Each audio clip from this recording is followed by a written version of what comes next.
விறுவிறுப்பான அரசியல் நிகழ்வுகள் குறித்த ஆய்வுகள், நியாயங்களின் நிறம் மாறாத கூர்மையான விமர்சனங்கள், தீமைகளை சுட்டெரிக்கவும் நல்ல அரசியலை வளர்த்தெடுக்கவும் அறிவார்ந்த விவாதங்கள், இளைய தலைமுறையிடம் விழிப்புணர்வை ஊட்டும் விரிவான வரலாற்று விளக்கங்கள், கலை, இலக்கியம், ஆன்மீகம், பண்பாடுகளை படம் பிடித்து காட்டும் கருத்தோவியங்கள் வாரந்தோறும் உங்கள் தமிழருவி தர்பாரில் அணிவகுக்கும்.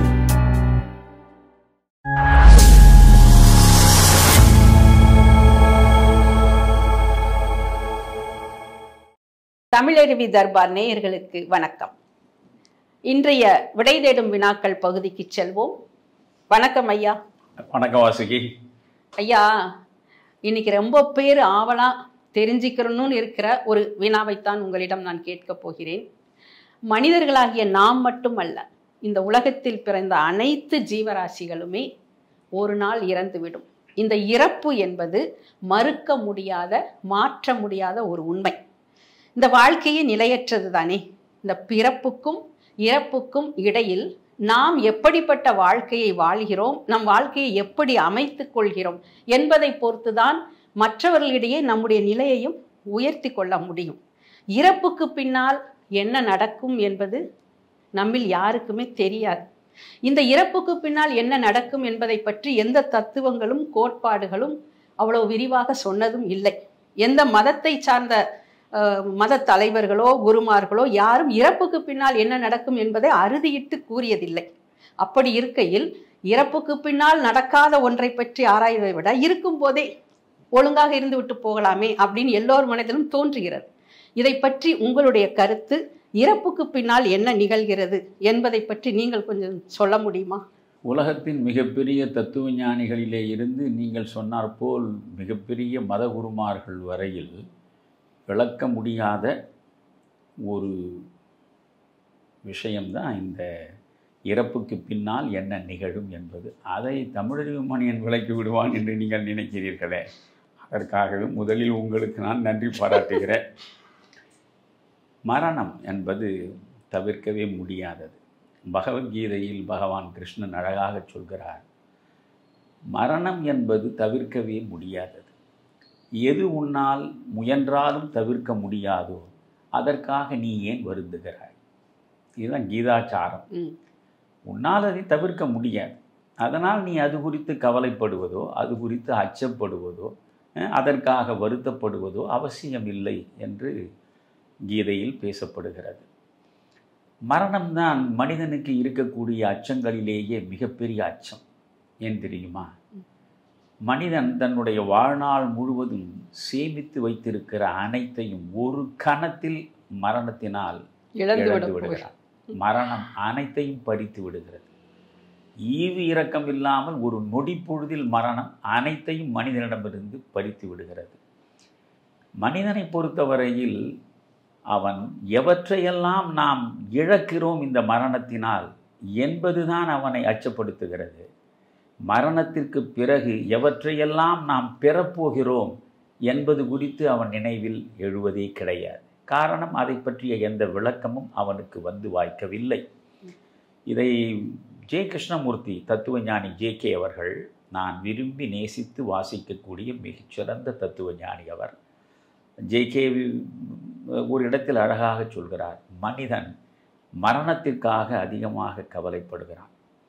வாழ்நாள் முழுவதும் எதிர்வரக்கூடிய மரணம் குறித்தே இவன் துயரத்தில் ஆழ்ந்து விடுகிறான். இந்த மரணம் இவனை ஏன் இந்த அளவுக்கு அலைக்கழிக்கிறது, ஏன் இந்த அளவுக்கு அச்சப்படுத்துகிறது? வேறொன்றும் இல்லை, நாம் வைத்திருக்கக்கூடிய அனைத்தையும் இழந்துவிடப் போகிறோம் என்பதில்தான் இவனுடைய சிந்தனை இருக்கிறதே தவிர, இந்த மரணத்திற்கு பிறகு வேறொரு உலகம் இருக்கிறது, அந்த உலகத்தில் நாம் எவற்றையெல்லாம் அடையப் போகிறோம் என்பது குறித்து அவனால் புரிந்து கொள்ள முடியவில்லை. மரணம் என்பது ஒரு வாசலில் இருந்து இன்னொரு வாசலுக்கு செல்வது போன்றது தான் என்று JK சொல்கிறார். நீங்கள் பொதுவாகவே பார்த்தால் இந்த மரணத்திற்கு பிறகு என்ன நிகழும் என்பது குறித்து எந்த தெளிவும் இல்லை என்று முற்றாக நாம் சொல்லிவிட முடியாது. அதற்கான பல ஆய்வுகள் தொடர்ந்து நடந்து கொண்டுதான் இருக்கின்றன. இப்பொழுது நம்முடைய வாழ்க்கை என்கிற நதியின் இரண்டு கரைகள் தான் ஒன்று பிறப்பு, இன்னொன்று இறப்பு. பிறப்புக்கு முன்னால் நடந்தது எது நமக்கு தெரியவில்லை. இறப்புக்கு பின்னால் வரப்போவது எது நமக்கு புரியவில்லை. ஆக அறிந்ததிலிருந்து அறியாததை நோக்கி, நன்றாக கவனிக்கணும், நீங்க அறிந்ததிலிருந்து அறியாததை நோக்கி, தெரிந்ததிலிருந்து தெரியாததை நோக்கி நம்மை இட்டு செல்வதுதான் மரணம். ஏனென்றால் இந்த பிறவியில் என்ன என்பதை நாம் அறிந்து வைத்திருக்கிறோம். இந்த அறிந்ததிலிருந்து அறியாததை நோக்கி அழைத்து செல்கிறது மரணம். இந்த பிறவியில் பலவற்றை நாம் தெரிந்து வைத்திருக்கிறோம். தெரிந்து வைத்திருப்பதிலிருந்து தெரியாததை நோக்கி நம்மை அழைத்து மரணம். அதனாலதான் நான் ஆசிரியனாக இருந்தவன்.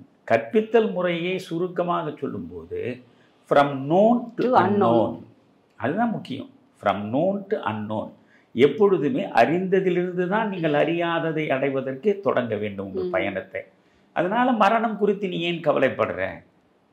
நீ புதிதாக அறிவதற்கான ஒரு உலகம் இருக்கிறது, அந்த உலகத்திற்கு நீ செல்கிறாய் என்று சொன்னாலும் ஒரு கணத்தில் மரணம் நம்மிடம் இருக்கிற அனைத்தையும் பறித்து விடுகிறதே. அந்த அதிர்ச்சியை நாம் நினைந்து பார்க்கிற பொழுது ஆழ்ந்த வருத்தத்திற்கு உள்ளாகி விடுகிறோம்.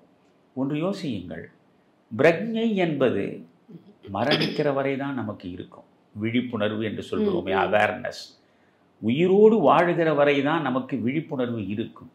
இந்த மரணம் அந்த விழிப்புணர்வை முதலில் கொன்று விடுகிறது. செத்த சவத்திற்கு எந்த விழிப்புணர்வு இருக்கிறது? அதனால் விழிப்புணர்வு அற்ற நிலையில் நம்மை கொண்டு போய் அந்த மரணம் சேர்த்து விடுகிறது என்பதனால்தான் இந்த மரணத்தின் மீது நமக்கு அச்சம் இருக்கிறது. நாம் நேசத்தோடு நெஞ்சில் வைத்து போற்றிய மக்களை இழக்கிறோம், மனைவியை இழக்கிறோம், கணவனை இழக்கிறோம், உற்றாரை இழக்கிறோம், உறவுகளை இழக்கிறோம், நட்பை இழக்கிறோம். பார்த்து பார்த்து நாம் உருவாக்கி வைத்த அழகான வீட்டை இழக்கிறோம். நாம் தேடி தேடி வாங்கி வைத்த தோட்டங்களை இழக்கிறோம், விளைநிலங்களை இழக்கிறோம். விதவிதமாக அணிந்து அணிந்து மகிழ்ந்த ஆபரணங்களை இழக்கிறோம். நாம் ரொம்பவும் மகிழ்ந்து செல்லக்கூடிய வாகனங்கள் தேடி தேடி வாங்கினோமே, அவற்றை இழக்கிறோம். பாடுபட்டு தேடி கோடி கோடியாக சேர்த்து வைத்தோமே, அத்தனை கோடிகளையும் ஒரு நொடியில் இழக்கிறோம். ஆக மரண தேவன் எந்த விதமான ஒரு இடத்திலும் நமக்கு சலுகை தருபவனே இல்லை. இதை நீங்கள் பார்த்தீங்கன்னா 3500 ஆண்டுகளுக்கு முற்பட்டது தான் நம்முடைய உபனிஷதங்கள். அதற்கு முற்பட்டது வேதங்கள். வேதங்களில் முதன்மையானது ரிக்வேதம். ரிக்வேதத்தில் மிக தெளிவாக மரணம் குறித்து சொல்லப்படுகிறது. மரணம் நீ என்ன செய்கிறாய் என்பதை மிக தெளிவாக உற்று நோக்கி பார்த்து கொண்டிருப்பதுதான் மரணம். மரணத்தின் பாதையிலிருந்து நீ விடுபடவே முடியாது.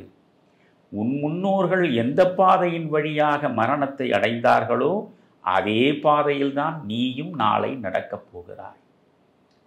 இது ரிக்வேதத்தில் இருக்கிறது.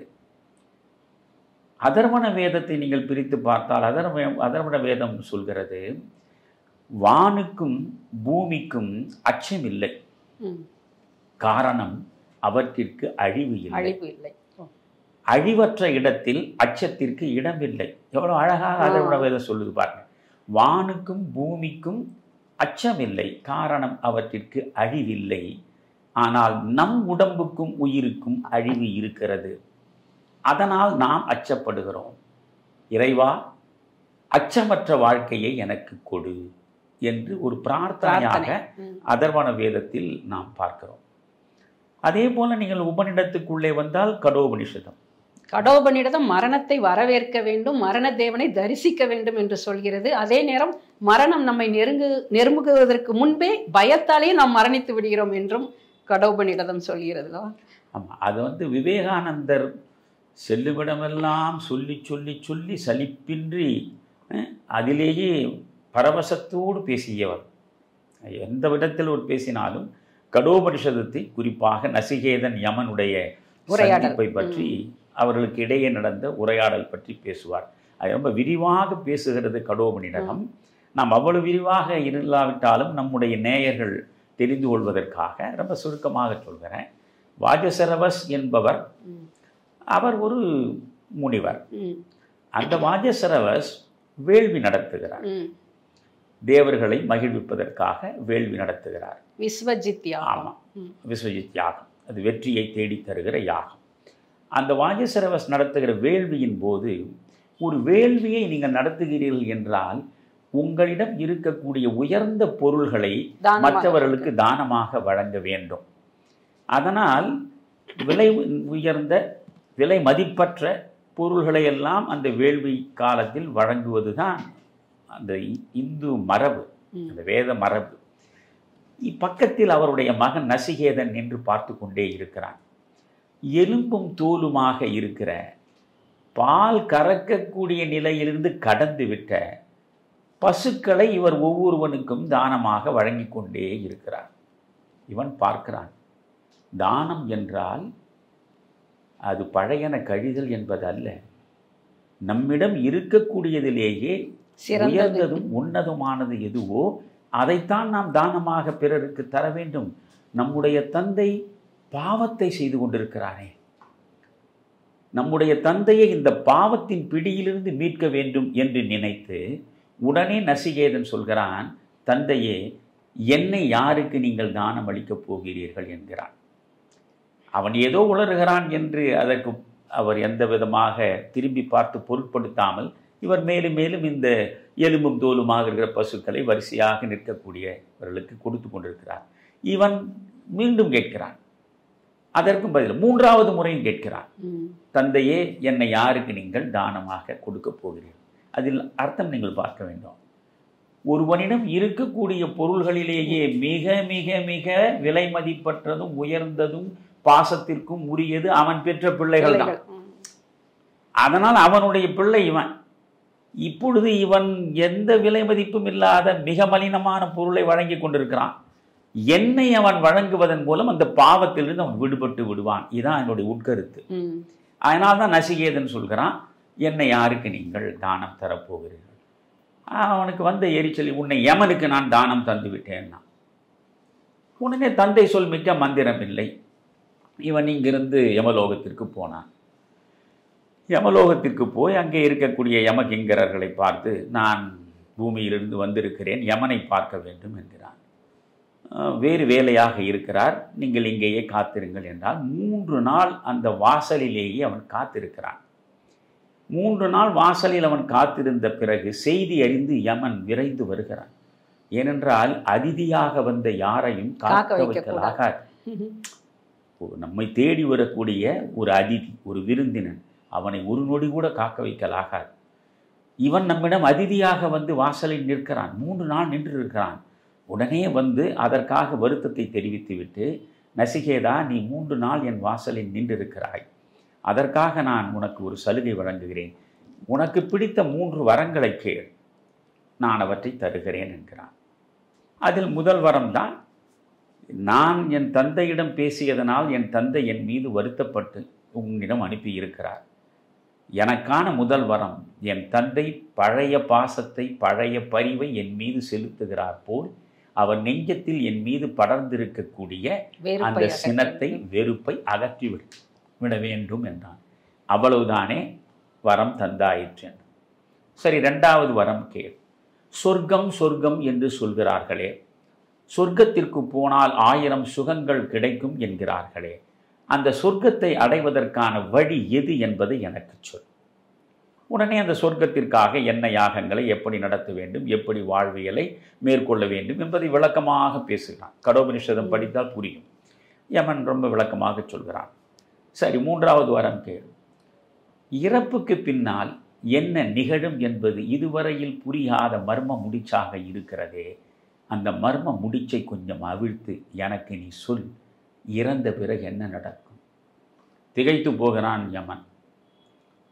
இந்த ஒரு கேள்விக்கு என்னால் பதில் சொல்ல முடியாது. நீ வரமளிப்பதாக சொன்னாய், 3வது வரத்தை நான் கேட்கிறேன், நீ எப்படி மறுக்கலாம் என்றார். இல்லை, இது தேவர்களே அறியாத ரகசியம். மரணத்திற்கு பிறகு என்ன நிகழும் என்பதை மேலுலகில் தேவர்களாக இருக்கிறார்களே அவர்களாலேயே விளக்க முடியாத ரகசியம், அதனால் என்னால் இதை விளக்க முடியாது என்று சொல்லி அதற்கு வெவ்வேறு வியாக்கியானங்களை எல்லாம் அவன் பேசுவதாகத்தான் நீங்கள் கடோபனிடத்தில் பார்க்க முடியுமே தவிர இறப்புக்கு பின்னால் மனிதன் இதை இப்படி அடைகிறான் என்று தெளிவு நீங்கள் கடோபனிடத்தில் கூட காண முடியாது. ஆனால் பொதுவாக இந்து சமயத்தினுடைய சாத்திரங்கள் அவை சொல்லக்கூடிய கருத்தை மட்டும் நீங்கள் வைத்துக்கொண்டு பார்த்தால் மனிதன், அதாவது ஒரு உயிரினம், நீங்கள் ஆணோ பெண்ணோ யாரோ உயிர் இறந்த பிறகு நேரே அப்படியே மேலே செல்கிறது. அதை அவர் எப்படி விளக்குகிறான், குகைவாசல் வழியாக மேலே செல்கிறது உயிர். உடலை விட்டு உயிர் குகைவாசல் வழியாக மேலே சென்று அது பித்ரு உலகத்தில் போய் நிற்கிறது. பித்ரு உலகத்தில் போய், பித்ரு நம்முடைய மூதாதையர்கள், பித்ரு உலகத்தில் போய் நிற்கிறது. பித்ருக்களின் உலகத்திலே இருந்து யமலோகம் செல்கிறது. யமலோகத்திலே இருந்து சூரிய மண்டலத்திற்கும் சந்திர மண்டலத்திற்கும் அனுப்பப்படுகிறது. சூரிய மண்டலத்திற்கும் சந்திர மண்டலத்திற்கும் அனுப்பப்பட்ட பிறகு அது மழையோடு கலக்கிறது. மழையோடு கலந்து மண்ணில் விழுகிறது. மண்ணில் விழுந்து உணவாகிறது. உணவை ஒருவன் உட்கொள்கிறான். அவனுடைய உடம்புக்குள் அது விந்துவாக உருவெடுக்கிறது. அவன்தான் தந்தை. அந்த உருவெடுத்த விந்து அவனுடைய மனைவியின் கருவில் போய் சேருகிறது. கருவில் மீண்டும் மகனாக பிறக்கிறான். இதுதான் பிறப்பும் இறப்பும் இடையறாமல் நடந்து கொண்டிருக்கக்கூடிய ஒரு தொடர் நிகழ்ச்சி. இதைத்தான் பௌத்தம் வாழ்க்கை என்பது பிரவாகம் என்று சொல்லும். பிரவாகம் அது ஒரு வெள்ள பிரவாகமாக பெருக்கெடுத்து ஓடுவதை இப்பொழுது இந்த சாத்திரங்கள் சொல்வதன் மூலம் நம்ம என்ன புரிந்து கொள்கிறோம்? ஆக இறப்புக்கு பிறகு வாழ்வு இருக்கிறது, இறப்போடு வாழ்வு முடிவதில்லை. நீங்க ஜென்னை பார்த்தீங்கன்னா ஜென் தத்துவத்தில் ஒற்றை வரியில் அழகாக சொல்லும், it is finished so it begins. It is finished, இது முடிந்து விட்டது என்றால் அது மீண்டும் தொடங்குகிறது. முடிந்த இடத்திலிருந்து தொடங்குகிறது. அப்படியானால் மரணத்திற்கு பிறகும் நமக்கு ஒரு வாழ்க்கை இருக்கிறது என்பதை இந்த தெளிவாக என்னென்ன நிகழும் என்று சொல்லாமல் போனாலும் இருக்கிறது என்பது உணர்த்தப்படுகிறது. ஐயா, இது கடோபனிடம் என்ன சொல்லுதுன்னா, நம்ம உடம்பில் இருவர் இருக்கிறார்கள், ஒன்று ஜீவன், இன்னொன்று ஆன்மா. இந்த உடம்பு என்கின்ற கருவியை அந்த உயிர் உபயோகப்படுத்த முடியாமல் போகும்பொழுது அந்த உடம்பை விட்டு விடுகிறது. ஆனால் ஜீவன் மறுபடியும் தன்னுடைய பயணத்தை தொடங்குகிறது அப்படின்னு சொல்றாங்க. அந்த ஜீவன் தான் வாழ்க்கையில இன்ப துன்பங்கள்லாம் அனுபவிக்கிறவன். அந்த ஆன்மா அதையெல்லாம் சாட்சியாக பார்த்து கொண்டிருக்கிறது. இந்த அனுபவங்களுக்கு ஏற்ற பலனைத்தான் இறப்புக்கு பின்னால் ஒருவன் அடைகின்றான். அப்போ என்றால் இறந்த பின்னால் நமக்குடைய வாழ்க்கை என்பது நாம் செய்கின்ற செயல்களை பொறுத்தும் நாம் அனுபவிக்கின்ற பலன்களை பொறுத்தும் தான் என்று கடோபனிடம் சொல்கிறது அல்லவா? அதாவது உபனிஷத்தினுடைய மொத்த தத்துவ சாரையும் அப்படியே பிழிந்து ஒரு கோப்பையில் கொடுத்து விட்டீர்கள் வாசி. அதாவது நீங்கள் ஆன்மா அது நிலையானது. இந்த ஆன்மாவின் கருவிகளாக இயங்குபவை தான் உடம்பும் மனமும். ஆன்மா என்ன நினைக்கிறதோ ஆன்மாவினுடைய கருவிகளாக செயற்படுபவை உடம்பும் மனமும். இந்த கருவிகள் செயலற்று போவது தான் சவம், இறப்பு. ஆனால் ஆன்மா இறப்பதில்லை.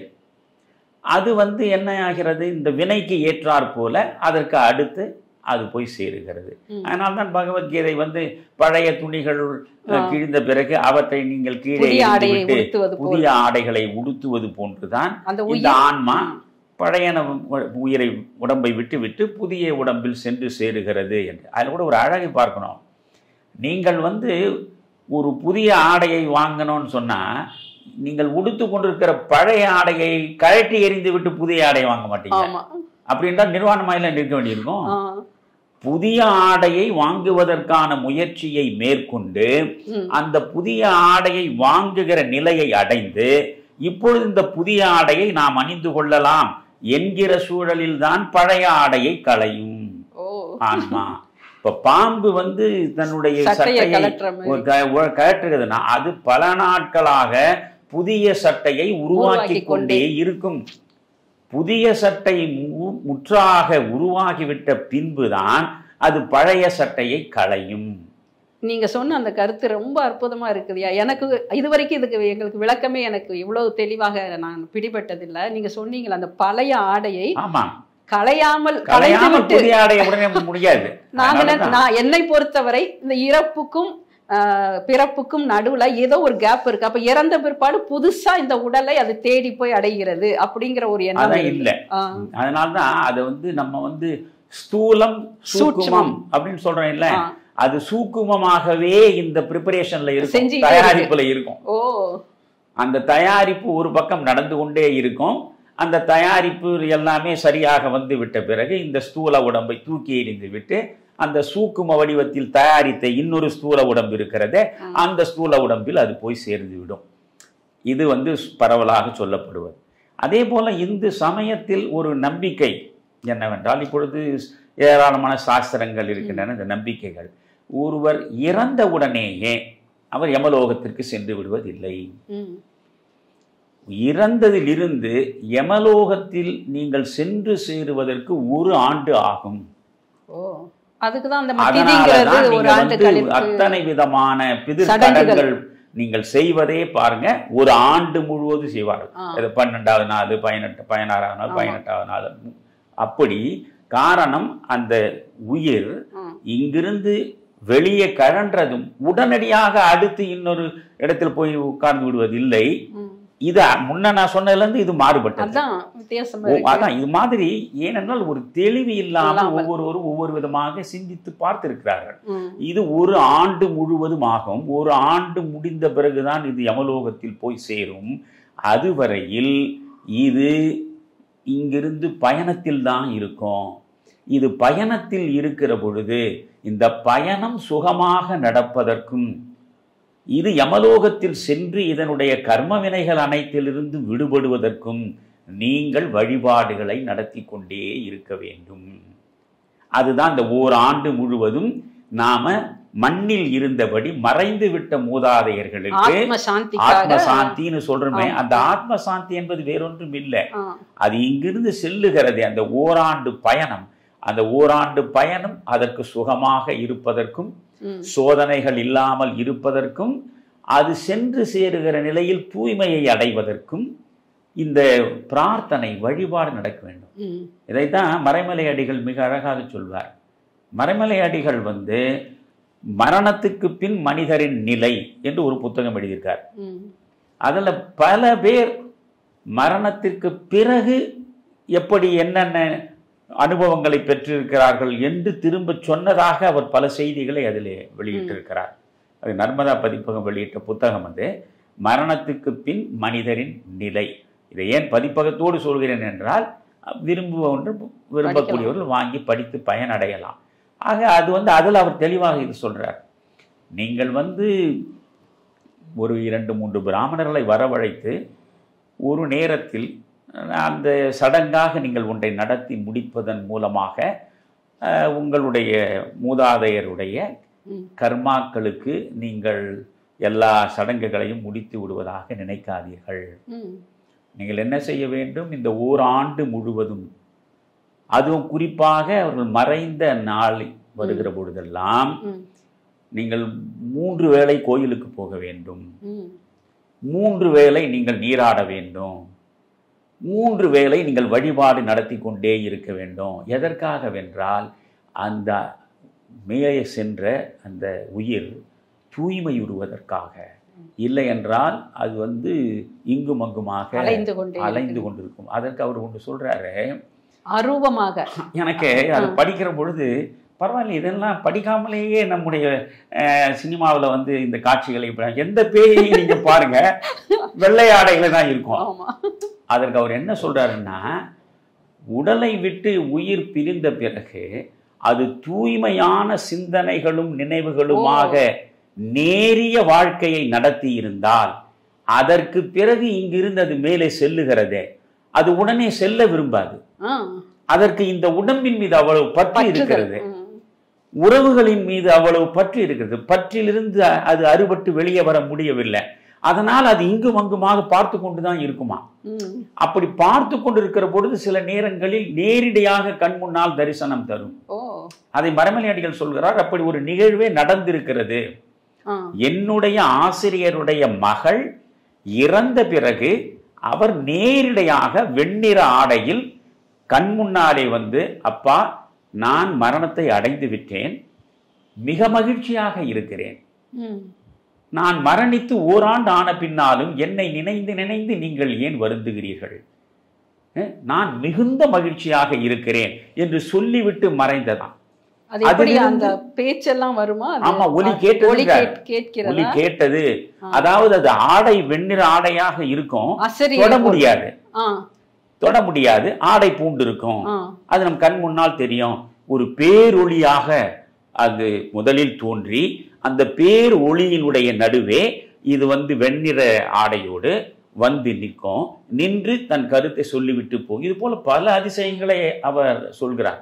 இப்பொழுது நான் உங்களுக்கு சொல்றேன், இப்போ இதை பற்றி நான் நிறைய வாசித்திருக்கிறேன். இதிலே நீங்க பார்த்தீங்கன்னா எம்.வி. காமத் என்பவர் philosophy of life and death என்று ஒரு அருமையான புத்தகம் எழுதியிருக்காரு.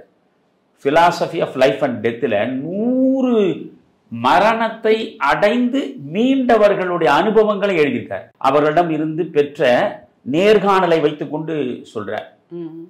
இந்த இன்வேரியபிளி நீங்கள் மாற்றமே இல்லாமல் 100 பேர் மரணத்தை சந்தித்து விட்டு திரும்ப உள்ள வந்து விட்டவர்கள். புரியுதா உங்களுக்கு? செத்து போனதா நம்ம நினைப்போம், ஒரு 3-4 நிமிடம் எதுவுமே இருக்காது, உணர்வே இருக்காது. இப்ப சமீபத்துல கூட ஃப்ரீசருக்குள்ள வச்ச ஒருத்தர் வந்து எழுந்து வந்தாரு ஐஸ் பாக்ஸுக்குள்ள, அதெல்லாம் நடக்குது. அப்போ அது திரும்பி உள்ள வருது இல்லையா? அப்படி வரக்கூடிய 100 பேரை அவர் வந்து அந்த நேர்காணல் பார்த்தா அதை வந்து பிலாசபி ஆஃப் லைஃப் அண்ட் டெத்னு புத்தகம் வந்திருக்கு. அது படிக்கும் போது அற்புதமா இருக்கும். 100 பேருடைய அனுபவம் என்ன தெரியுமா? பூமிக்கு மீண்டும் வர விரும்பவில்லை, இந்த பூமிக்கு நான் திரும்பி வர விரும்பவே இல்லை, மேலே மிக மகிழ்ச்சியாக அமைதியாக ஆனந்தமாக நான் இருந்தேன், இந்த பாவிகள் என்னை மறுபடியும் இங்கே திரும்ப கொண்டு வந்து விட்டார்களே என்று ஒவ்வொருவரும் வருத்தப்பட்டதாகத்தான் அவர் 100 பேருடைய நேர்காணலையும் அந்த புத்தகத்தில் எழுதுகிறார். இதுல இன்னொரு முக்கியமான விஷயம், 1975 இந்தியானாவில் பார்வையாளர்கள் முன்னாலேயே நீங்க பாத்தீங்கன்னா அர்கன்சாஸினுடைய ஆளுநர், இந்த அர்கன்சாஸ் ஆளுநருடைய மனைவி, அவருடைய பெயர் பிரியர், அந்த பிரியார் என்கிற அந்த ஆளுநருடைய மனைவி இறந்து போயிடுறாங்க. இறந்த பிறகு அதற்கு பிறகு என்ன மறுபடியும் உயிர் பெற்றார்கள். அந்த அனுபவத்தை 1975 பார்வையாளர்கள் முன்னால் அப்படியே அந்தமா விவரிக்கிறாங்க. அதாவது நான் வந்து மருத்துவமனையில் சேர்க்கப்பட்டேன், இருதயம் நின்று விட்டது, நான் இறப்பை தழுவிட்டேன், கிளினிக்கலி டெட், இறப்பை தழுவிட்டேன். தழுவிய பிறகு என்னுடைய உயிர் வந்து இந்த இருந்த அறையில் மேலே போய்விட்டது. மேலே போன பிறகு இந்த உடம்பை பார்க்கிறது. இந்த உடம்பை பார்த்ததில் எனக்கு எந்த விதமான வருத்தமும் இல்லை, எந்த துயரமும் இல்லை. சுற்றி இருப்பவர்கள் எல்லாம் அழுகிறார்கள். ஏன் இவர்கள் எதற்காக அழுகிறார்கள்? நாம் மிகுந்த மகிழ்ச்சியோடு இருக்கிறோமே என்று நான் நினைத்தேன். மீண்டும் இந்த உலகத்திற்கு வந்து விடக்கூடாது, இதுவரையில் இல்லாத அமைதி, இதுவரை காணாத ஆனந்தம் அனைத்தும் இப்பொழுது எனக்கு கிடைத்திருக்கிறது என்று நான் மகிழ்ச்சியோடு இருக்கிற பொழுது இந்த படுபாவி மருத்துவன் என் மார்பிலேயே குத்தி குத்தி குத்தி குத்தி மீண்டும் என் உயிரை கொண்டு வந்து விட்டான். அதற்கு பிறகு நான் மீண்டும் இந்த உயிரை பெற்றுவிட்டேன். இது ஒரு சாபம் நிறைந்த வாழ்க்கை தான் இந்த மண்ணில் நடக்கிற வாழ்க்கை என்று அந்த அம்மையார், ஆளுநருடைய மனைவி பிரியார் என்பவர் 1975 நேரடியாக சொல்கிறார். இதை விட இன்னொரு செய்தி உங்களுக்கு சொல்றேன். இவர் லைஃப் ஆஃப்டர் லைஃப் என்பது இன்னொரு புத்தகம். டாக்டர் ராமண்ட் மூடி என்பவர், டாக்டர் ரெமாண்ட் மூடி அவர் வந்து லைஃப் ஆஃப்டர் லைஃப்னு ஒன்று எழுதியிருக்காரு. இப்போ லைஃப் ஆஃப்டர் டெத்னு ஒரு புத்தகம் வந்திருக்கு, லைஃப் ஆஃப்டர் லைஃப்னு ஒரு புத்தகம் வந்திருக்கு, பிலாசபி ஆஃப் லைஃப் அண்ட் டெத்னு ஒரு புத்தகம் வந்திருக்கு. இதுல ஒரு விஷயம் என்னன்னா, வாஷிங்டன் போஸ்ட்ல அமெரிக்காவில் உள்ள மிக பிரபலமான பத்திரிகை. 1977 இந்த வாஷிங்டன் போஸ்ட்ல 9 minutes of deathன்னு ஒருத்தன் தன் அனுபவத்தை கட்டுரையாக எழுதியிருக்கான். 9 minutes of death. இந்த இறப்புக்கு பிறகு 9 நிமிஷம் அவன் இந்த உடம்பு விட்டு வெளியே போயிட்டான். வெளியில போயிட்டு திருப்பி இந்த உடலுக்குள் வரும்போது அந்த ஞாபகங்கள் அவங்களுக்கு அப்படியே இருக்கும். அதுதான் அவன் சொல்றான்.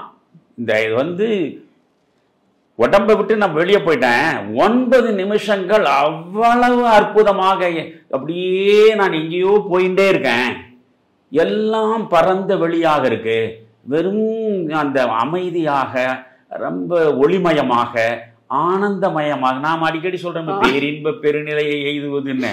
அந்த நிலை எல்லாருக்கும் வாய்க்கும் போல இருக்குது. நமக்கு துன்பத்தை தருது, மரணம் நமக்கு இன்பத்தை தான் தருது.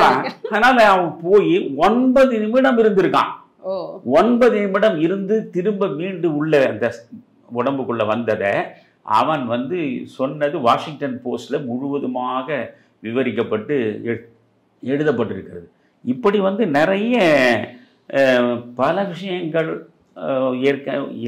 இறந்ததற்கு பின்னால என்ன நிகழ்ந்தது என்று சொல்லக்கூடிய மனிதர்கள் அன்றும் இருந்தார்கள், இன்றும் இருக்கிறார்கள். இப்போ புரியுதுங்களா?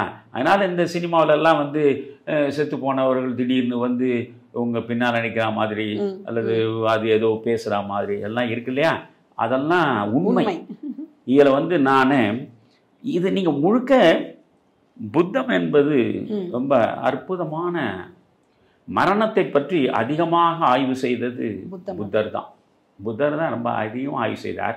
நான் ஒரு இடத்தை நம்முடைய வாசகர்களுக்காக நான் படிக்கிறேன். இந்த மரணம் குறித்து நம்மெல்லாம் அச்சப்படுறோம், ரொம்ப கவலைப்படுறோம். நான் என்னுடைய முதல் படைப்பே அடிமனத்தின் சுவடுகள் தான். கல்லூரியை முடித்து விட்டு வெளியே வந்ததுமே நான் எழுதியது. அதில் நீங்கள் பார்த்தீங்கன்னா மரணம் பற்றி ஒரு கட்டுரை எழுதியிருப்பேன். இப்பொழுது கூட நீங்கள் படித்து பார்த்தீங்கன்னா அவ்வளோ சுகமாக எழுதியிருப்பேன்.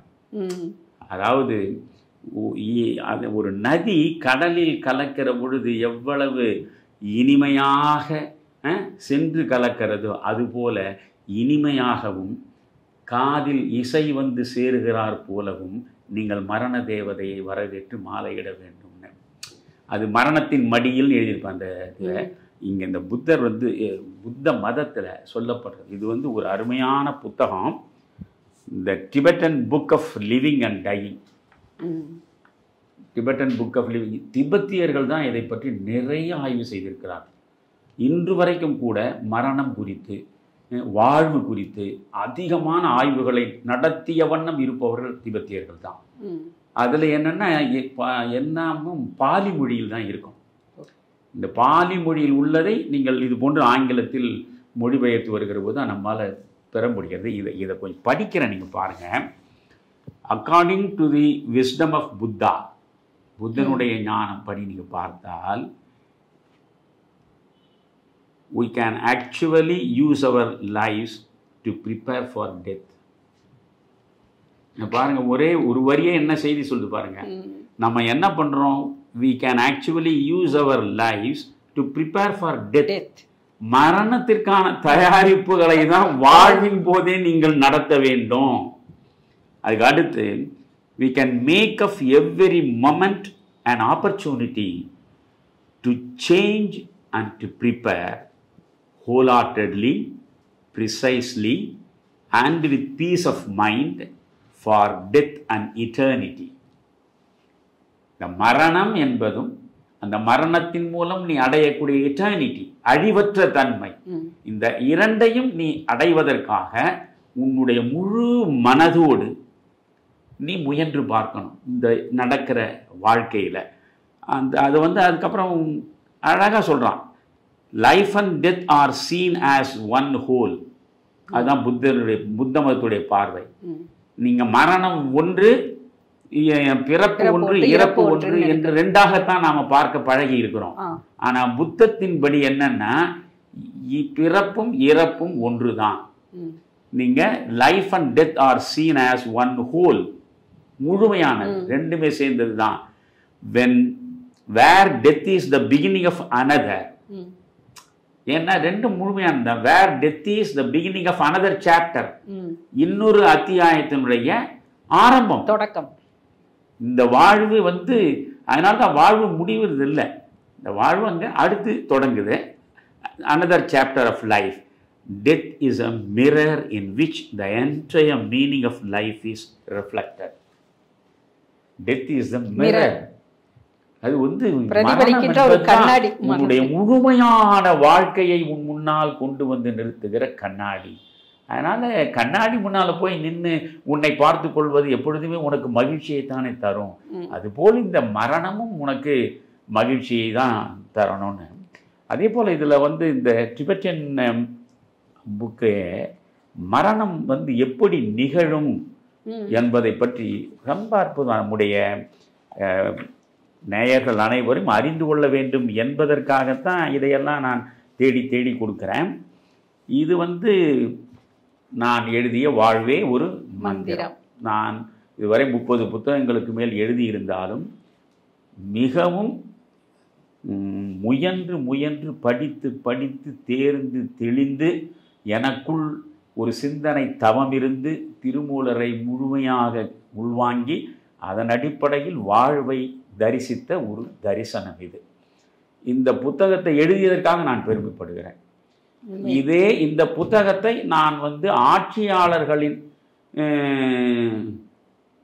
நெருங்கிய நண்பனாக, ஆட்சியாளர்களுக்கு வேண்டியவனாக இருந்தால் எத்தனையோ விருதுகளை இந்த புத்தகம் பெற்றிருக்கு. நானும் இந்த புத்தகத்தை படித்திருக்கிறேன். அற்புதமான ஒரு புத்தகம். அதாவது சாகித்ய அகாடமி விருதிலிருந்து உங்களுக்கு என்னென்ன விருதுகள், ஏன்னா பல விருதுகள் கேட்டு பெறுவதுதான். அதனால இந்த விருதுகள் எத்தனையுமே கிடைச்சிருக்கும். நான் இது ரொம்ப கம்பீரமா சொல்றேன். இதுல நம்ம பாரதி படத்திலிருந்து பெரியார் படம் வரை எடுத்த ஞானசேகரன் IAS அவரே இதுக்கு வந்து இந்த முதல் பதிப்பை படித்து விட்டு, யார் எப்படி படித்தான்னு தெரியாது, படித்து முடித்து விட்டு அவர் ஒரு கடிதம் எழுதினார். அது நாம் 2வது பதிப்புல முதல் பக்கத்திலே போட்டோம். தமிழில் இப்படி ஒரு நூலை நான் இதுவரை படிக்கவில்லை அப்படின்னு அவர் எழுதியிருக்காரு. அந்த அந்த முழுக்க அந்த அருமையான அந்த கடிதமே அவ்வளோ அற்புதமாக இந்த புத்தகம் பற்றியது. இந்த புத்தகத்தில் நான் அதை இது நம்முடைய தமிழ் வாசகர்களுக்கு போய் சேர வேண்டும் என்பதற்காக அந்த டிபெட்டியன் புக் ஆஃப் டெத் அதிலேருந்து எடுத்து மொழிபெயர்த்து போட்டேன். அந்த பகுதியை எப்படி இந்த உயிர் வந்து மெல்ல மெல்ல அடங்கும், நம்ம வியப்பாக எவ்வளோ நுணுக்கமாக அவர்களதை எழுதியிருக்காங்க, அது பதிவு செய்திருக்காங்கன்னு. முதல்ல மரணம் நம்மை நெருங்குவதற்கான அறிகுறிகளை பத்மசம்பவர் எழுதிய திபெத்திய மரண நூல் நுணுக்கமாக விளக்குகிறது. ஐம்புலன்களும் ஐம்பொறிகளும் ஒன்றன் பின் ஒன்றாக செயல்திறனை இழக்கின்றன. இப்போ இதை பார்க்கும்போது ஆஹா, நமக்கு மரணம் இப்படி தான் வருமா, மரணம் வருகிற நேரத்தில் இதெல்லாம் நடக்குமா, ஆஹா நாம் அது கிட்ட போயிட்டோம், இல்லை அது நம்ம கிட்ட வந்துடுச்சு, இந்த தெளிவு வருவதற்காகத்தான் இப்போ நான் இது படிக்கிறேன். நான் உங்களுக்கு புரியுறதா? முதல்ல ஐம்புலன்களும் ஐம்பொறிகளும் ஒன்றன் பின் ஒன்றாக செயல்திறனை இழக்கின்றன. உணவும் பருகும் பானமும் ஜீரணமாகாமல் வாந்தியாக வெளிப்படும். இதெல்லாம் இண்டிகேஷன், அடையாளங்கள். உணவும் பருகும் பானமும் ஜீரணமாகாமல் வாந்தியாக வெளிப்படும். உடல் சூடு மெல்ல மெல்ல குறைய தொடங்கும். நேராக நிற்க இயலாமல் தலை சுழன்று தள்ளாடும். இப்போ நம்ம நேராக நிற்கிறோம், தலை ஒழுங்காக தான் இருக்கு, ஆனால் நேராக நிற்க முடியாமல். நீங்கள் பார்த்தீங்கன்னா கடைசி நேரத்தில் மரணத்தை தழுவிய பல பேர் இந்த நிலையில் தான் இருந்திருப்பது என் நண்பர்களுடைய மரணத்திலே நான் அறிஞ்சிருக்கேன். ஆனால் நேராக நிற்க இயலாமல் தலை சுழன்று தள்ளாடும். தலை கீழே புதைபடுவது போன்ற உணர்வு ஏற்படும். உடல் செயல்திறன் அற்று போகும். அதுக்கப்புறம் ஆக்ஷன் இல்லை, நோ ஆக்ஷன். செயல்திறன் அற்று போகும். உணர்வு தெளிவு குன்றி மயங்கும். உடனே முடிஞ்சிடாது, கொஞ்சம் கொஞ்சம் ப்ராசஸ் அது. உணர்வு தெளிவு குன்றி மயங்கும். காட்சி தெளிவில்லாமல் காண்பதெல்லாம் காணல் நீராக தோன்றும். நாபி கமல பகுதியில் உள்ள நாடி சக்கரம் சிதையும். முதல்ல அங்கிருந்து தான் அந்த சிதைவும் அழிவும் தொடங்குது. நாடி கமல பகுதியில் உள்ள நாடி சக்கரம் சிதையும், உமிழ் நீரும் மூக்கு சளியும் கசியும். ஆமாயா, பார்த்திருக்கமே கடைசி நேரத்துல. அந்த உமிழ் நீரும் மூக்கு சளியும் கசியும், தொண்டையும் நாக்கும் வறண்டு விடும். நீரின் சக்தி நெருப்பில் கரைவதால் உடல் சூடு தணிந்து கொண்டே போகும். உணர்வு தெளிவுக்கும் மயக்கத்திற்கும் இடையில் ஊசலாடும். என்ன பாருங்க எப்படி சொல்லியிருக்கான். தெளிவாக இருந்தவன் தான் மனிதன். ஆனால் மரணம் அவனை பற்றிய பிறகு அந்த தெளிவு அற்ற நிலை தான் வருது. ஒரு கணத்தில் உடனே நீங்கள் தெளிவை இழக்கல. தெளிவு இருக்கு, மயக்கமும் இருக்கு. அதுக்கு ரெண்டுக்கும் நடுவில் நீங்க ஊஞ்சலாடுறீங்க. உணர்வு தெளிவுக்கும் மயக்கத்திற்கும் இடையில் ஊசலாடும்.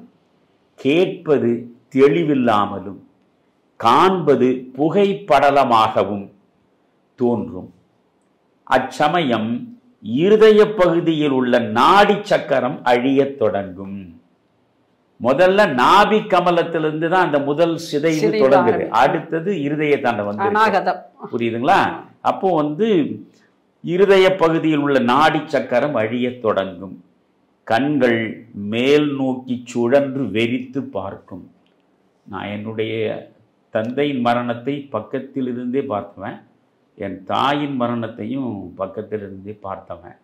இது அப்படியே நடந்ததை நான் பார்க்குறேன். கண்கள் மேல் நோக்கி சுழன்று வெறித்து பார்க்கும். சுற்றி இருப்பவர்களை அடையாளம் காண முடியாமற் போகும். நம்ம வெறித்து பார்க்கிற பொழுது நம்ம தான் பாக்குறோம். அம்மா சொல்லுங்கம்மா, சொல்லுங்கம்மா, நான் தான்மா, நாம தான் பேசிட்டே இருக்கோம். என்ன தெரியுதா, யாரும் தெரியுதா, புலம்புவோம், அழுவோம். அது பார்த்து அவர்கள் புரிந்து கொள்கிறார் போல நமக்கு தெரியும். ஆனா இல்ல, அது என்ன நிலை? கண்கள் மேல் நோக்கி சுழன்று வெறித்து பார்க்கும்.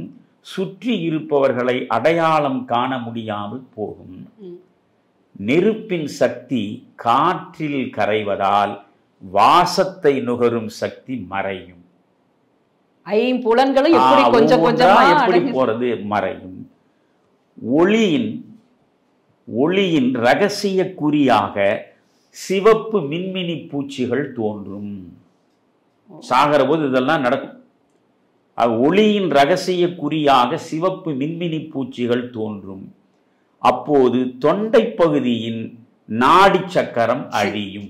பாத்தீங்களா, முதல்ல நாபி, இருதயம், அடுத்து தொண்டை, அப்படியே அந்த அழிவு மேல வருது பாருங்க. இங்க தொண்டை பகுதியின் நாடி சக்கரம் அழியும். அதற்கு பிறகு என்ன ஆகும்? மூச்சு கடினமாகி ஓசையோடு சிரமத்துடன் இயங்கும். இதையெல்லாம் நான் பார்த்திருக்கேன். ஆமா, இது நம்ம எல்லாருமே பார்த்த அந்த மூச்சு அவ்வளவு சிரமத்தோட தான் வெளியே வரும். பெரிய ஓசை இருக்கும் அந்த விடக்கூடிய அந்த மூச்சில. சிரமத்துடன் ஓசையோடு வெளியே வரும். உடல் உறுப்புகள் துடிக்கும். உணர்வு குழம்பி கொந்தளிக்கும். கன நேரமே இருந்து விட்டு விட்டு ஒளிரும் ஒளிக்கதிர்கள் அகக்காட்சியில் மினுமினுக்கும். என்னமா சொல்லியிருக்காங்க. இவ்வளத்தையும் கேட்டுட்டு எப்படி மரணத்தை வரவேற்கிறது? அதுதான் கேளுங்க. அது பாருங்க, அது அந்த அகக்காட்சியில் அந்த நேரத்துல அது மினுமினுக்கும். எல்லாம் ஒன்னொன்னா தோன்றது மினுமினுக்கும். இப்போது 5 புலன் உணர்வுகளும் கரைந்து மறையும். அந்த மினுமினுப்புக்கு பிறகு கரைந்து மறையும். இருதய இயக்கம், மூளை இயக்கம், இரத்த ஓட்டம் நின்று போகும். வெளிவிடப்பட்ட மூச்சு உடலில் இருந்து 1 முழம் நீளும். 1 முழம்? 1 முழத்துக்கு அந்த மூச்சு, கடைசி மூச்சு வெளியே போறது பாருங்க, அது 1 முழம் நீளும். வெளிவிடும் மூச்சு நின்றதும் காரிருள் போன்ற கருமையால் விழுங்கப்பட்டு உணர்வு முற்றாக அற்று போகும். அப்போது மேலிருந்து கீழ் வரும் வெள்ளை விந்துவும், மேலிருந்து கீழ் வரும் வெள்ளை விந்துவும், கீழிருந்து மேல் ஏறும் சிவப்பு விந்துவும் இருதயத்தில் இணைந்து கலக்கும். அந்த 2 விந்துக்களும் இணையும் போது அதிநுண்மையான ஆழ்மனத்தின் உள்ளொளி எழும். அந்த உள்ளொளியில் உறைந்ததும் பேரானந்த அனுபவம் ஏற்படும். இதுதான் இந்த சாவுக்கு பிறகு ஒவ்வொருவனுக்கு அடையிறது. அதுக்கு முன்னாடி இத்தனை சிரமங்களை நடந்துதான் அந்த பேரானந்த அனுபவம் ஏற்படும். உயிர் தாங்கும் சக்தியாகிய வாயுவும் அதினுண்மை மனமும் மத்திய நாடி வழியாக வெளியேறும். அவ்வளவுதான். மத்திய நாடி வழியாக வெளியேறும். வெளிமூச்சு நிற்க போகும் தருணத்தில் தொடர்ந்து மறுபிறவி ஏற்க வேண்டி இருக்கும் தளத்தை காட்டும். அதான் புத்திசம். புத்திசம் கேப்பே கிடையாது. இப்ப நம்ம இங்க இருந்து ஒரு வருஷம் யமலோகத்துக்கு போனது, யமலோகத்துல இருந்து அதுக்கு பிறகு நாமவே தான் எந்த பெற்றோருக்கு பிள்ளையாக போக வேண்டும் என்று தீர்மானிக்கிறோம், நாம தான் உடலை தேர்ந்தெடுக்கிறோம் சொல்றாங்களே. அதெல்லாம் உண்மையே கிடையாது. அது நான் சொன்ன பிறகு இப்ப என்ன கடைசியா பாத்தீங்கன்னா அந்த வெளிமூச்சு நிற்க போகும் தருணத்தில் தொடர்ந்து மறுபிறவி ஏற்க வேண்டி இருக்கும் தளத்தை காட்டும் அறிகுறிகள் தோன்றும். இதுதான் இந்த மரணம். நீங்க இப்ப இந்த மரணம் எப்படி நிகழ்கிறதுங்கிறத சொன்னீங்க. எப்படி இருந்துச்சு நான் ஒரு விசுவலைஸ் பண்ணி பார்க்கும்போது உடம்புல புல்லரிக்குது. ஒரு மாதிரி நாமளும் இதை அனுபவிக்கத்தானே போறோம். இது எல்லாருக்கும் வரக்கூடியதுதான். இதை யாருமே தவிர்க்க முடியாது. இவ்வளவு விளக்கத்தை தருகிற இந்த நூலை முழுவதுமாக நான் படிக்கும்போது இந்த மரணத்துக்கு பிறகு என்னென்னதான் நடக்கும், மரணம் எப்படியெல்லாம் வரும் என்பது விளக்கமாக சொல்லி இருக்கு. மரணத்துக்கு பிறகு என்னென்ன நடக்கும்னு நாம் அறியணும். அது வாய்ப்பே இல்லை. அப்போ நசிகேதனிடம் யமன் சொன்னதுதான் சரி. ரகசியம் அது யாராலையும் புரிந்து கொள்ள. ஏறக்குறைய 3500 ஆண்டுகளுக்கு முன்னால் இந்திய மண்ணில் மரணம் குறித்த இவ்வளவு பெரிய விசாரணை நடந்திருக்கிறது. மரணம் குறித்து தத்துவ விசாரணை இவ்வளவு விரிவாக அந்த கால சூழலில் எந்த நாட்டிலும் எந்த இலக்கியத்திலும் நடந்தது கிடையாது. ஆனால் அதை அப்படியே இந்த திபெத்திய நூலை படிக்கிற பொழுது இது கடைசியில என்ன நிகழ்கிறது லாஸ்டா அதை சொல்லல, யாரும் சொல்லல. எப்படி போகிறது மெல்ல மெல்ல அதை தான் சொல்றது. இதுல என்ன நிறைவாக இப்ப நான் சொல்ல விரும்புறதுன்னா நீங்க சொன்னதுதான். இந்த ஒன்று இப்ப சமணம் சொல்றது பாத்தீங்கன்னா செய்வினை சித்தாந்தம். பருந்து வானத்தில் பறக்கிற பொழுது அதனுடைய நிழல் பூமியில் தொடர்வது போலவே பிறப்புதோறும் உன்னுடைய பூர்வ கர்ம வினை உன்னை தொடர்ந்து கொண்டே இருக்கும். அத கர்ம பந்தம்னு சமணம் சொல்கிறது. இந்த கர்ம பந்தத்திலிருந்து எப்பொழுது நீங்கள் விடுபடுகிறீர்களோ அப்பொழுது நீங்கள் பெறப்பட்டு போய்விடுவீர்கள். கர்ம பந்தம் எப்பொழுது விடுபடும்? தூய நினைவுகள் மட்டுமே உங்களிடம் இருந்து எல்லா தீய எண்ணங்களும் அகன்று நீங்களே ஒரு ஒளிமயமான புத்தம் புது வெள்ளை மலர் போன்று உங்கள் வாழ்வை ஏதோ ஒரு பிறவியில் எப்பொழுதோ நீங்கள் அடைகிற நேரத்தில் அது மறுபிறவி அற்று போகும். அதுதான் நிர்வாணம். பௌத்த பாஷைகளை சொல்ற நிர்வாணத்தை அடைவீர்கள். You can attain nirvana. ஆனால் அதற்கு ஒரு பிறவி கிடையாது. புத்தனே என்ன புத்த மதத்தினுடைய இது சம்பிரதாயப்படி புத்தன் ஒரு பிறவியில் தோன்றுவதில்லை, பல நூறு பிறவிகள் எடுத்துதான் புத்தனாகிறான். புரியுதா? அதனால இது ஒரு ப்ராசஸ், இது ஒரு தொடர்ந்து செல்லக்கூடிய பிரவாகம். அதுல செய்வினை முன்ன தொடர்ந்து வந்து கொண்டே இருக்கும். அந்த செய்வினை எப்படி இருந்தா அழகான ஓமை பாருங்க. வானத்தில் பருந்து பறக்கிறது, அதனுடைய நிழல் பூமியில் அது பறந்து போயினே இருக்கும். அதுக்கேற்றப்போ அந்த நிழல் தொடர்ந்து போயிட்டே இருக்கும். அது போலதான் நீ உன்னுடைய வாழ்க்கை பிரவாகத்தில் நீ வெவ்வேறு பிறவிகளை எடுத்துக்கொண்டு வருவாய். உன்னுடைய கர்ம வினைகள் உன்னை தொடர்ந்து அதற்கேற்றாற்போல் அதற்கான விளைவுகளை கொடுக்கும். இது கர்ம பந்தம். இப்ப நீங்க புத்த மதத்தில் நீங்க பாத்தீங்கன்னா ஆன்மாவை புத்த மதம் ஏற்றுக்கொள்வது இல்லை. ஆனா அதற்கு அவர்கள் கொடுக்கக்கூடிய விளக்கம் வேறு. இப்ப லோகாயுதம் தருகிற விளக்கமும் வேறு. இப்ப லோகாயுதம் என்பதுதான் ஏறக்குறைய இப்போ நீங்க சொல்லணும்னா சார்வாகம். கடவுள் இல்லை, சொர்க்கம் இல்லை, நரகம் இல்லை, ஊழ்வினை இல்லை, மறுபிறப்பு இல்லை, இல்லை இல்லை இல்லை. அப்படி யாஜ்ஞவல்கி நேத்தி நேத்தி நேத்தின்னு நியாயம் சொன்னார். அது மாதிரி இல்லை இல்லை என்று எல்லாவற்றையும் மறுதளித்து போவதுதான் சார்வாகம்.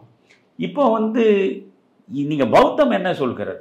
இப்ப இந்த சார்வாகத்திலே நீங்க பாத்தீங்கன்னா உடம்பு அழிவை பற்றி அது பேசுது, உடம்பு தோற்றத்தை பற்றியும் பேசுது. இது உடம்பு, இந்த உயிர், இதெல்லாம் எப்படி தோன்றியது?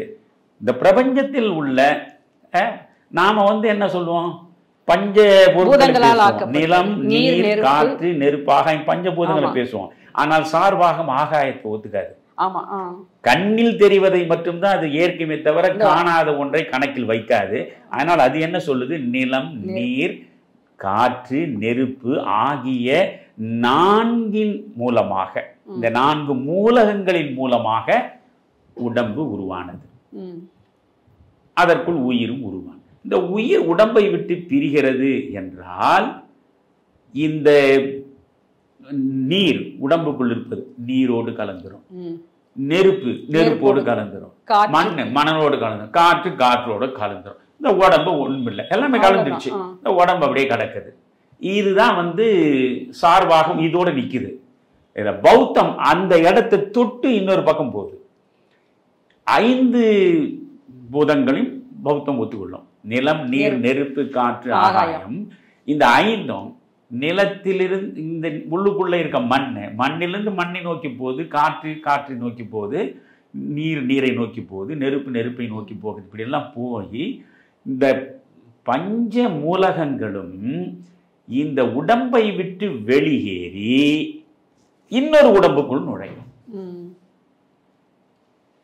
என்ன ஆன்மா ஏன் அது சொல்லலைன்னா, ஆன்மா அழிவற்றதுன்னா இதே பஞ்ச மூலகங்கள் அப்படியே இன்னொரு உயிருக்கு போனா அந்த ஆன்மா தொடர்ந்து அர்த்தம். இது அப்படி இல்லை. பஞ்ச மூலகங்களும் பிரபஞ்ச வெளியில் கலந்துடும். கலந்து அது நீர் நீரோட கலந்தது, நெருப்பு நெருப்போட கலந்தது, எல்லாம் தனியா கலந்து போயிடுச்சு. கலந்தவை வேறு மீண்டும் வடிவம் எடுத்து வருகிறது. அங்க இது ஆன்மா என்ற அழிவற்ற ஒன்றுக்கு இடம் கிடையாது. இதை பத்தி நிறைய பேசினா கேட்கறவங்களுக்கு குழம்பிடுவாங்க. அதனால நான் என்ன சொல்றேன், பிறப்பு இறப்பு என்பதை பற்றி நாம கவலைப்பட வேண்டியது இல்லை. நாம் மண்ணில் விழுகிற அந்த கணத்திலேயே நம்முடைய நிழலாக தொடர்வதுதான் மரணம். மரணத்தை நம்மால் ஒருபோதும் முடியாது, வெல்லவும் முடியாது. அப்படி வென்றவர்கள் யாரும் கிடையாது. அதனால் அது குறித்து வருத்தப்படாமல், இதனாலதான் தொல்காப்பியன் காலம் தொட்டு நம்முடைய கண்ணதாசன் காலம் வரையில் நிலையாமை குறித்தே திரும்ப திரும்ப திரும்ப எழுதி வைத்துள்ள நோக்கம் என்ன? நீங்க இளமை நிலையாமை, செல்வம் நிலையாமை, யாக்கை நிலையாமை அப்படின்னு பேசுறது எதுக்காக? இந்த நிலையற்றது உன் வாழ்வு, இந்த வாழ்வை நீ நெறி சார்ந்து வாழ கடமைகளை எவ்வளவு விரைவாக, நாளைக்கு செத்து போவோம்னா நாம் இன்னைக்கு எப்படி எல்லா வேலையும் முடிப்போம். அப்படி ஒவ்வொரு நாளும் மறுநாள் நான் இல்லை என்கிற உணர்வோடு நாம் செயற்பட வேண்டும். நாம் அடுத்த பிறவியை அடைவோம் என்ற ஒரு நிலை இருந்தால் அந்த பிறவி நமக்கு நற்பிறவியாக அமைய வேண்டும் என்கிற கவலை நமக்கு வர வேண்டும். அதற்காக நம்மை நாம் தயாரித்துக் கொள்ள வேண்டும். நாம் இருக்கிற இந்த பிறவியில் நல்ல சிந்தனைகளை வைத்து, அதுதான் எண்வகை மார்க்கங்கள் பௌத்தம் பேசுவது இல்லையா? இப்ப நற்சிந்தனை, நற்சொல், நற்செயல், நல் நடத்தை, நல் தியானம், நல்லொழுக்கம் சொல்றது பாருங்க. இப்படி நாம் வாழ்ந்தோம்னா நாம அடுத்து நல்ல பிறவியை அடையலாம். இப்படி பிறவி தோறும் நம்முடைய வாழ்வு தொடர்கிறது. அதனால டென்னிசன் ஒரு அழகா அவனுடைய போயம்ல ரொம்ப அழகா சொல்லுவான். ஆங்கில கவிஞன் டென்னிசன் அவன் சொல்றான், மரணம் முடிவன்று, மரணம் முடிவன்று, அது இன்னொரு வாழ்வின் தொடக்கம்.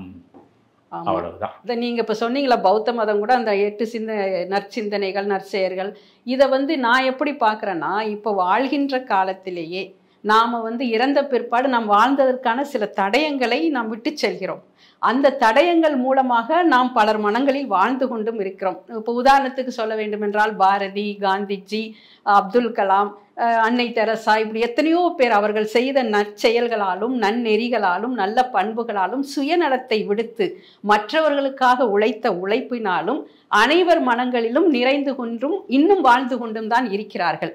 மரணத்திற்கு பின்னால் என்ன நிகழப்போகிறது என்பதை பற்றியெல்லாம் ஆராய்வதை விட்டுவிட்டு திருவள்ளுவர் சொன்னது போல் ஒழுக்கம் விழுப்பம் தரலாம், ஒழுக்கம் உயிரினும் ஓம்பப்படும் என்று சொல்கிறார்.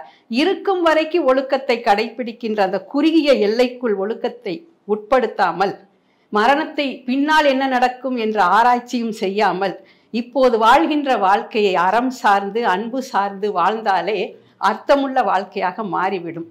ஆக மொத்தம் இறப்புக்கு பின்னால் நீங்க இவ்வளவு தெளிவா மரணத்தை பற்றி எடுத்து சொன்னீங்க. அது எப்படி நிகழ்கிறது, எந்தெந்த மதங்கள் தத்துவங்கள் என்னவெல்லாம் சொல்லி இருக்கின்றன, அப்படியே ஒரு திரைப்பட காட்சியை போல் ரொம்ப அருமையாக விளக்கி இருக்கிறீர்கள். என்னை பொறுத்தவரை சுருக்கமாக சொல்வதென்றால், மரணம் அனைவருக்கும் நிச்சயம். ஆனால் நாம் மரணித்த பின்பு எத்தனை பேர் மனங்களில் வாழ்கிறோம் என்பதை மட்டும் நாம் லட்சியமாக கொள்ள வேண்டும் என்பதை மட்டும் நன்றாக புரிந்து கொள்ள முடிந்தது. வாசுகி, இவ்வளவு நேரமாக இத்தனை விளக்கங்கள், இத்தனை வியாக்கியானங்கள், மரணம் குறித்து நான் தேடி தேடி கண்டெடுத்த புதையல்களை எல்லாம் கடைபரப்பிய பிறகு ஒரு நொடியில அட போயா நீங்க அப்படி இல்லை, இறப்புக்கு பின்னாலே என்ன நிகழும்னு கவலைப்படுறதை எல்லாம் விட்டுட்டு இருக்கிற பொழுதே நெறி சார்ந்து வாழ பழகினால், அன்பு சார்ந்து வாழ்வது என்று வாழ்ந்தால் அதுவே போதும்னு சொன்னீங்க. அழகு. நன்றி. ரொம்ப நன்றி ஐயா. வெகு அருமையாக இந்த மரணத்தை குறித்தும் மரணத்திற்கு பின்னால் நடக்கின்ற நிகழ்வுகள் குறித்தும் ஒரு தெளிவான விளக்கத்தை நேயர்கள் முன் வைத்திருக்கிறீர்கள். மிக்க நன்றி.